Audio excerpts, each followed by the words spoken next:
একজন শিক্ষাবিদকে কতভাবে হেনস্থা করা যায় সেই দৃশ্যটা আমরা প্রফেসর ইউনূসের আমলে দেখেছি। প্রফেসর ইউনূস নিজেও একজন অধ্যাপনা করেছেন বেশ দীর্ঘ সময় ধরে। একজন অধ্যাপক আরেকজন অধ্যাপকের প্রফেসরের গুরুত্ব বুঝবেন, এটাই তো স্বাভাবিক। কিন্তু আমরা তার আমলে দেখেছি যে ঢাকা বিশ্ববিদ্যালয়ের ডাকসাইটে অর্থনীতিবিদ, বাংলাদেশের অন্যতম সেরা অর্থনীতিবিদ প্রফেসর আবুল বারাকাতকে জেলে ভরে তাকে হেনস্থা করেছেন। একের পর এক তার নামে মামলা দেয়া হয়েছে। অপরাধ, তিনি আওয়ামীপন্থী বুদ্ধিজীবী। অপরাধ, আওয়ামী লীগের আমলে তিনি জনতা ব্যাংকের চেয়ারম্যান ছিলেন। যদি সত্যিকার অর্থে জনতা ব্যাংকের চেয়ারম্যান থাকা অবস্থায় কোনো অর্থনৈতিক দুর্নীতি করে থাকেন, তাহলে তার বিচার হওয়ার ক্ষেত্রে কোনো বাধা থাকার কথা নয়। কিন্তু তাকে যে প্রক্রিয়ায় হেনস্থা করা হয়েছে সেগুলো যে একেবারে রাজনৈতিক প্রতিহিংসা চরিতার্থ করার জন্য, সেটা একেবারে স্পষ্ট আমরা দেখেছি। অন্তর্বর্তীকালীন সরকার গিয়েছে, ইউনূস সরকার গিয়েছে, এরপরে বিএনপি সরকার এসেছে। বিএনপি সরকারের আমলেও যে অবস্থাটা খুব একটা উন্নত হয়েছে সেটা আমরা দেখছি না।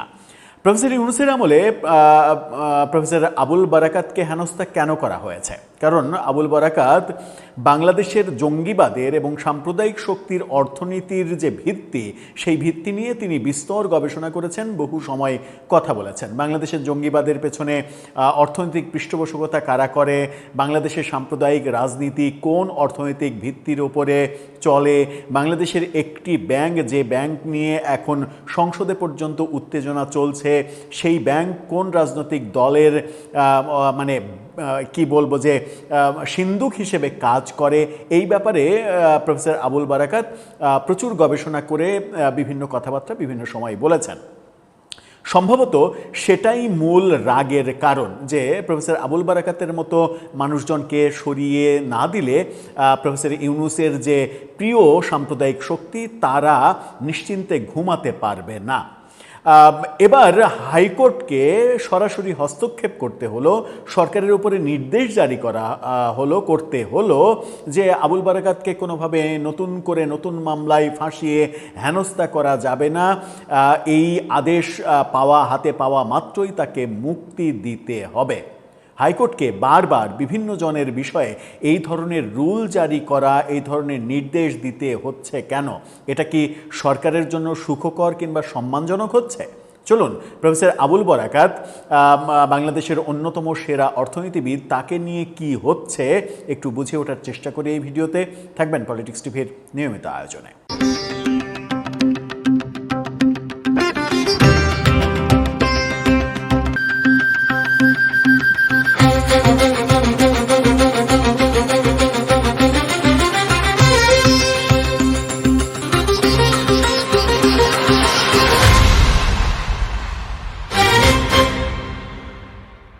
দর্শক, বলছিলাম প্রফেসর আবুল বারাকাতের কথা।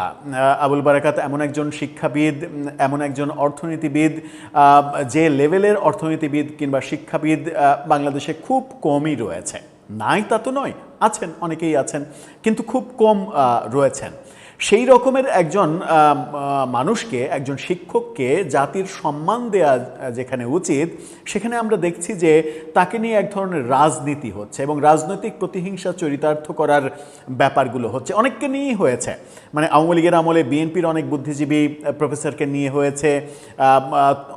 অন্তর্বর্তীকালীন সরকারের আমলে আমরা দেখেছি ডক্টর জাফর ইকবালের মতো শিক্ষাবিদকে নিয়ে হয়েছে, আবুল বারাকাতের মতো শিক্ষাবিদকে নিয়ে হয়েছে, অনেককে নিয়ে হয়েছে। তার একমাত্র কারণ হচ্ছে এই প্রফেসররা মুক্তিযুদ্ধের পক্ষে বয়ান দেন এবং কখনো কখনো একটু আওয়ামী লীগ ঘেঁষা তো অবশ্যই, আওয়ামী লীগের পক্ষে বয়ান তৈরি করেছেন। এখন আওয়ামী লীগকে সমর্থন করা কিংবা আওয়ামী লীগের পক্ষে বয়ান তৈরি করা, এটা যদি অপরাধ হয়, তাহলে বাংলাদেশের কোটি কোটি মানুষ কিন্তু অপরাধী হয়ে যাবে। নির্দিষ্ট অপরাধ যদি থাকে, যে কোনো দুর্নীতি করেছেন, সরকারের এই অনৈতিক সুবিধা ভোগ করেছেন, তাহলে ভিন্ন কথা। যদি সেরকম স্পেসিফিক কিছু থাকে, তাহলে নিশ্চয়ই আমরা তার পক্ষে কথা বলবো না। এই ক্ষেত্রে যেটা হলো, বিডি নিউজ 24-এর শিরোনামটা দেখে নিন, সেখানে বলা হচ্ছে অন্য মামলায় গ্রেপ্তার না থাকলে আবুল বারাকাতকে তাৎক্ষণিক মুক্তির নির্দেশ। হাইকোর্টকে রুল জারি করতে হলো, নির্দেশ জারি করতে হলো। তাকে হয়রানি, অপদস্থ, নিপীড়নের উদ্দেশ্যে স্বেচ্ছাচারী কোনো ধরনের কার্যক্রম করা যাবে না, এরকম বক্তব্য হাইকোর্টকে দিতে হলো। অন্য কোনো মামলায় গ্রেপ্তার না থাকলে অর্থনীতিবিদ অধ্যাপক আবুল বারাকাতকে তাৎক্ষণিক মুক্তির আদেশ দিয়েছে হাইকোর্ট। আদেশের কপি পাওয়ার সঙ্গে সঙ্গে তাকে মুক্তি দিতে বলা হয়েছে, অর্থাৎ হাইকোর্টের একেবারে নির্দেশ এটা। তাকে আটক রাখা কেন বেআইনি ঘোষণা করা হবে না সেটি জানতেও রুল জারি করা হয়েছে। আবুল বারাকাতের মেয়ে অরণি বারাকাতের করা একটি রিট শুনানি নিয়ে বিচারপতি রাজিক আল জলিল ও বিচারপতি দেবাশিস রায় চৌধুরীর বেঞ্চ এই আদেশ দিয়েছেন, হাইকোর্টের এই যৌথ বেঞ্চ। ঢাকা বিশ্ববিদ্যালয়ের অর্থনীতি বিভাগের সহকারী অধ্যাপক অরণি বারাকাত এই রিট দায়ের করেন, যেখানে অভিযোগ করা হয় আবুল বারাকাতকে হয়রানি, অপদস্থ ও নিপীড়নের উদ্দেশ্যে সম্পূর্ণ স্বেচ্ছাচারী, বেআইনি ও দুরভিসন্ধিমূলকভাবে আটকে রাখা হয়েছে। রিটের পক্ষে শুনানি করেন জ্যেষ্ঠ আইনজীবী সারা হোসেন, মুস্তাফিজুর রহমান খান ও সৈয়দ মামুন মাহবুব, সঙ্গে ছিলেন আইনজীবী প্রান্ত বড়ুয়া। রাষ্ট্রপক্ষে ছিলেন অ্যাটর্নি জেনারেল রুহুল কুদ্দুস কাজল, তাকে সহযোগিতা করেন ডেপুটি অ্যাটর্নি জেনারেলরা। আইনজীবী মামুন মাহবুব বলেন, রিটের শুনানি শেষে আদালত রুল সহ তাৎক্ষণিক মুক্তির এই আদেশ দিয়েছেন।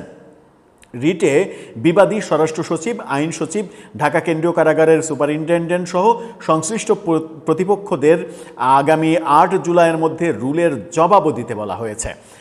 মামুন মাহবুব বলেন, অধ্যাপক আবুল বারাকাতকে কেন আদালতের সামনে উপস্থিত করা হবে না, যাতে আদালত সন্তুষ্ট হতে পারে যে তাকে বেআইনিভাবে আটকে রাখা হয়নি, রুলে সেটিও জানতে চাওয়া হয়েছে। রিট আবেদনকারীর খরচে বিশেষ বার্তাবাহকের মাধ্যমে হাইকোর্টের আদেশ ও রুলের কপি প্রতিপক্ষের কাছে দ্রুত পৌঁছানোর ব্যবস্থা করার জন্য আদেশ দেওয়া হয়েছে। গত 7 জুন দুদকের মামলায় আপিল বিভাগ থেকে জামিন পান আবুল বারাকাত। নিজের পাসপোর্ট আদালতে জমা দেওয়ার শর্তে তার জামিন আবেদন মঞ্জুর করেন আদালত। জামিন আবেদন মঞ্জুর করা হয়েছে। জামিন পেলেও কারাগার থেকে মুক্তি পাননি তিনি। সেদিনই ঢাকার নিউ মার্কেট থানার একটি বিস্ফোরক আইনের পুরনো মামলায় তাকে গ্রেপ্তার দেখানো হয় বলে আইনজীবী মামুন মাহবুব এই তথ্য দেন। আবুল বারাকাত ঢাকা বিশ্ববিদ্যালয়ের অর্থনীতি বিভাগের চেয়ারম্যান এবং বাংলাদেশ অর্থনীতি সমিতির সভাপতি ছিলেন। আওয়ামী লীগ সরকারের সময় জনতা ব্যাংকের চেয়ারম্যানের দায়িত্ব পালন করেছিলেন। জনতা ব্যাংকের চেয়ারম্যান থাকার সময় এনটেক্স গ্রুপের নামে 297 কোটি টাকা আত্মসাতের অভিযোগ এনে বিগত সরকার গত বছরের 20 ফেব্রুয়ারি তিনি সহ 30 জনের বিরুদ্ধে মামলা দায়ের করে দুদককে দিয়ে। এবং এই অনেকে বলেন যে এই মামলারও ভিত্তি নেই। যদি ভিত্তি থাকে তাহলে তার বিচার হবে। তার মানে তো এই না যে তাকে জামিন দেওয়া যাবে না, তাকে জামিন দিতে হবে, জামিন পাওয়ার অধিকার তার রয়েছে। তার বিরুদ্ধে অভিযোগ যদি প্রমাণিত হয় তাহলে তিনি শাস্তি ভোগ করবেন। কিন্তু তার মতো একজন বরেণ্য শিক্ষাবিদকে এভাবে কারাগারে আটকে রেখে হেনস্থা করা, জামিনের পরে আবার নতুন মামলায় তাকে সোনার্স দেখানো, এটা তো খুব একটা ভালো প্রতীক হবে না নতুন সরকারের জন্য। কারণ নতুন সরকার একটা সুন্দর পথে এগোতে চাইছে। সেই এগোনোর পথগুলো প্রতি মুহূর্তে রুদ্ধ হবে কিন্তু এই ধরনের ঘটনা যদি ঘটতে থাকে। দর্শক, আপনার কাছে কি মনে হয়? আপনার মতামত জানিয়ে লিখতে পারেন আমাদের কমেন্ট বক্সে।